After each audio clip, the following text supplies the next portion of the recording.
Your bank is not your financial advisor. Your bank is not your partner in building wealth. Your bank is not on your side in the way that a doctor is on your side, or a lawyer is on your side, or a trusted friend with financial expertise would be on your side. Your bank is a business, a well-regulated, generally reliable, socially useful business, whose revenue depends on capturing margin between the cost of acquiring and holding your money and the return it generates by deploying that money through its own operations. Understanding this distinction completely is not cynicism. It is the foundational clarity that makes every subsequent financial decision after 50 more accurate, more efficient, and more genuinely aligned with your actual retirement interests.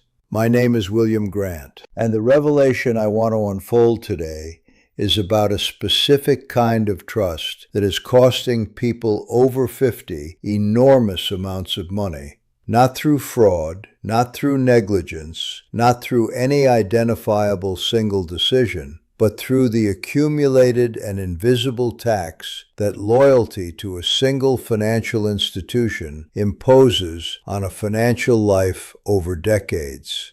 I call it the loyalty penalty. It is real, it is measurable, and it is operating in the financial life of nearly everyone who has maintained a primary banking relationship for more than 10 years without systematically comparing what they are receiving against what is available elsewhere. The loyalty penalty operates through 3 distinct channels, and understanding each one separately is what makes it possible to address each one specifically, rather than making vague gestures about needing to be more financially active. The first channel is the deposit rate gap, the difference between what your bank pays you to hold your savings and what competing institutions or instruments are willing to pay for the same money with the same level of safety. This gap exists because banks price their deposit products based on what their existing customer base will accept without defecting, not based on what the market would demand in a fully competitive environment. A customer who has held a savings account at the same bank for 20 years and has never moved that money is a customer who has demonstrated, through behavior, that they are not price-sensitive on deposits. The bank's pricing reflects that demonstrated insensitivity. The bank is not breaking any rule by doing this. It is operating rationally within its business model. The customer is simply not operating rationally within their financial interest by failing to notice. I want to make this concrete. A man named Aldous came to see me at 61. Retired civil engineer, careful and methodical in everything he did, with a financial position that looked organized and solid on the surface, but that had never been subjected to the kind of competitive analysis he would have applied automatically to any procurement decision in his professional career. His primary savings account held a balance that was earning a rate of return that, compared to what was available at the time in high-yield online savings accounts, insured by exactly the same federal guarantors to exactly the same coverage limits, was lower by approximately 80 basis points. On his balance, that differential represented just over $2,000 per year in foregone interest. Money that was not disappearing, but was staying in the bank's margin rather than his account. He had never noticed this because no one at the bank had any incentive to tell him, and because the concept of comparison shopping a savings rate had never occurred to him in the same way comparison shopping a mortgage rate would have.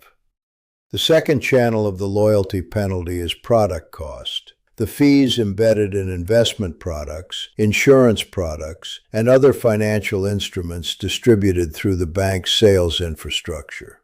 Banks and their affiliated wealth management arms distribute financial products through networks of advisors whose compensation is connected, directly or indirectly, to the products they sell. The products available through these networks are legal, generally functional, and priced at levels that reflect the cost of the distribution infrastructure through which they reach the customer. That cost, which manifests as expense ratios, insurance premiums, management fees, or embedded commissions, is real and ongoing, and it compounds negatively just as returns compound positively. An investment product charging 1.2% annually costs dramatically more over 10 years than an index fund charging 12 basis points and providing comparable market exposure. The difference is not a small rounding error. At typical balance levels for someone approaching retirement, it is a five-figure difference in portfolio value at the end of the decade. Aldous held two investment products through his bank's wealth management arm.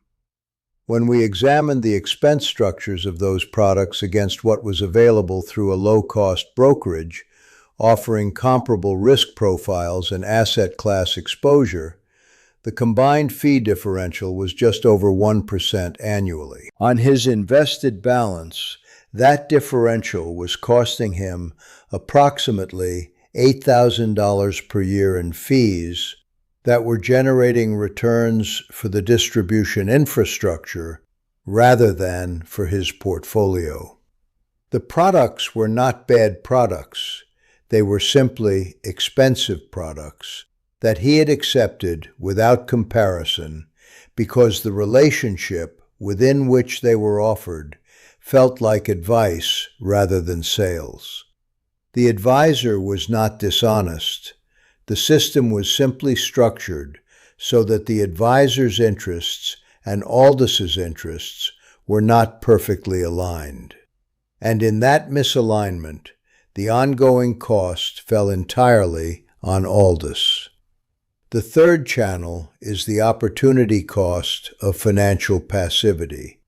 The decisions not made, the accounts not opened, the instruments not explored, because the banking relationship created a sense of completeness that made further action feel unnecessary. Aldous had never opened a brokerage account outside his bank. He had never explored Treasury securities as an alternative to certificates of deposit. He had never compared his insurance premiums against the market because his insurance had been arranged through the same banking relationship and felt, therefore, like a settled matter. Each of these non-decisions was individually defensible. None of them represented a failure to do something obvious, but collectively, they represented a financial life that had been organized inside a single institution's product shelf rather than across the full range of what was available and what would have served his specific retirement objectives better. The revelation at the center of everything I want to say today is this. The most expensive financial decision you can make after 50 is to equate the reliability of your bank with the optimality of your bank's products. These are two separate judgments that most people collapse into one. A bank can be completely reliable, well-capitalized, FDIC insured, operationally sound, unlikely to fail, while simultaneously offering deposit rates below market, investment products priced above what independent alternatives charge, and insurance at premiums that exceed what competitive bidding would produce. Reliability and price competitiveness are independent dimensions. You can trust your bank to hold your money safely while simultaneously refusing to trust that its prices represent the best available deal for any specific financial function. What Aldous did in the 9 months following our initial analysis was methodical and unhurried. He did not close his primary bank account. It remained his operational hub for everyday transactions.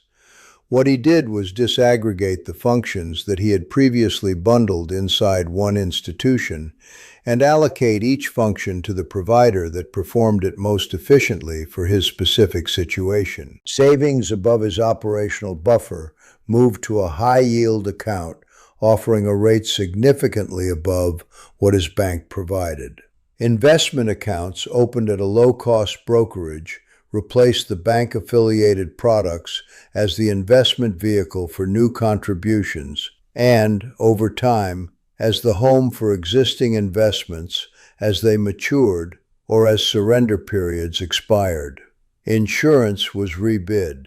2 of his 3 policies were replaced with equivalent coverage at lower premiums from carriers that did not need to support a banking distribution network in their pricing.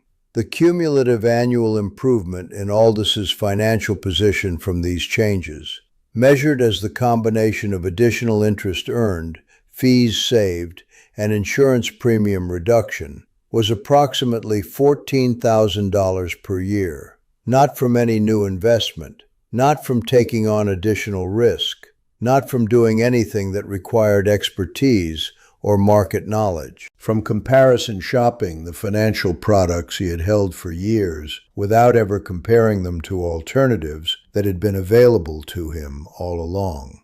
$14,000 a year that had been flowing to institutions and intermediaries rather than accumulating in his retirement portfolio, simply because the relationship had been treated as settled rather than as a recurring commercial transaction subject to competitive review. This is the challenge I want to leave you with, stated directly without softening. You almost certainly have a version of Aldis's situation operating in your financial life right now. The deposit rate gap is almost certainly present. The product cost differential is almost certainly present if you hold any investment or insurance products through a bank-affiliated channel.